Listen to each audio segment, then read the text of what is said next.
இன்றைக்கி நம்ம பார்க்க போகிற ஹோலி பைட்ஸ். ஹோலி பைட்ஸ்னால் நம்ம ஏற்கனவே சொல்லியிருக்கோம் இல்லையா? என்னென்னா திருச்சபையில் இருக்கக்கூடிய சில முக்கிய துணுக்குகள், திருச்சபையில் சொல்லப்படுற சில விஷயங்கள், அதெல்லாம் வந்து நம்ம டீட்டெயிலாக டிஸ்கஸ் பண்ணுறது தான் வந்து ஹோலி பைட்ஸு.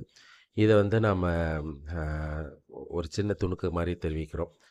அதாவது திருச்சபையில் ஆண்டவருக்கு, மற்ற புனிதர்களுக்கு எப்படி மரியாதை கொடுக்கணும்னு வந்து ஒரு வரைமுறை சொல்லப்பட்டிருக்கிறது.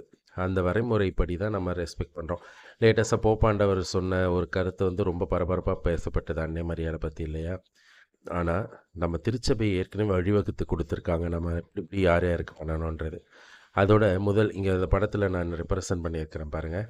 இதில் என்னென்னா லாட்ரியா அப்படின்னு சொல்லக்கூடியது தந்தை மகன் தூய ஆவியாருக்கு நம்ம கொடுக்குற அடரேஷன், அதாவது ஆராதனை வந்து மூவர் கடவுளுக்கு மட்டும்தான், வேறு யாருக்குமே கிடையாது. அதுக்கு அடுத்த லெவலில் மரியாதை கொடுக்கறது யாருன்னா ஐப்படூலியான்னு சொல்லக்கூடியது. இதெல்லாம் லத்தீன் வார்த்தைகள், அந்த அந்த ரெஸ்பெக்ட் கொடுக்கக்கூடிய வார்த்தைகள். அது வந்து அன்னை மரியாளுக்கு மட்டும். அன்னை மரியாதை வந்து ஆண்டவருக்கு அடுத்த நிலையில் இருக்கக்கூடியவங்க. அவங்கள வந்து நம்ம வணங்கலாம், அவங்களுக்கு வந்து நம்ம மரியாதை செலுத்தலாம், அவங்கள நம்ம வந்து ஒரு ஒரு பரிந்துரையாளராக கருதலாம். அதுக்கு அடுத்தது புரோட்டோடூலியா. அன்னை மரியாளுக்கும் கீழே இருக்கிறது சூசேப்பர். அவர் தான் வந்து புனிதர்களுக்கெல்லாம் முதல் புனிதராக வந்து கன்சிடர் பண்ணப்படுது. ஏன்னா அவருடைய அந்த தாழ்ச்சி, அவருடைய அந்த அந்த பொறுமை, அந்த ரகசியம் காத்தல், அந்த அன்னை மரியாள் மேல் இரக்கம், இயேசுவை வளர்த்தது முறை, இதெல்லாம் வந்து புனிதர்களுக்கெல்லாம் பெரிய புனிதராக அவர் கொண்டாடப்படுது. அதனால தான் இவரோட முக்காசி இவரோட இந்த மார்ச் மாத திருவிழா பார்த்திங்கன்னா லென்ட் டைமில் வரும். இருந்தாலும் லென்ட் டைமில் நம்ம எந்த திருவிழாவும் செலிப்ரேட் பண்ண மாட்டோம். ஆனால் சூசைப்பர் இதை மட்டும் செலிப்ரேட் பண்ணுவோம்.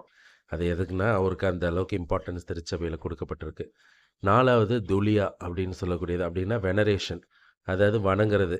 அவங்களெல்லாம் வந்து நம்ம ஒரு ஒரு நம்மளுடைய முக்கிய பரிந்துரையாளர்களாக கருதப்படுறவங்க தான் மற்ற புனிதர்கள் எல்லாருமே.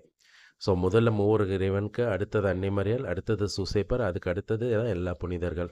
இவங்க 3 பேர் மூலமாக, அன்னை மரியாள், சூசேப்பர், புனிதர்கள் மூலமாக நம்ம பரிந்துரைக்கிறோம். மாதா நமக்காக பரிந்துரைக்கிறாங்க. சூசேப்பர் புனிதர்கள்லாம் நமக்காக தேவையானதை வாங்கி தராங்க. ஆனால் ஆராதனைன்றது கடவுளுக்கு மட்டும்தான். ஸோ இதை நம்ம மனசில் வச்சு நம்ம ஆண்டவரை வணங்கணும். நம்மளோட அந்த பிரிவினை சகோதரர்கள்லாம் நம்மளை வந்து கேள்வி கேட்கும்போது நம்ம தைரியமாக இதுக்கெல்லாம் பதில் சொல்லணும். Praise the Lord. தெரிஞ்சவங்களுக்கெல்லாம் இதை ஷேர் பண்ணுங்கள், பார்க்க சொல்லுங்கள். Praise the Lord.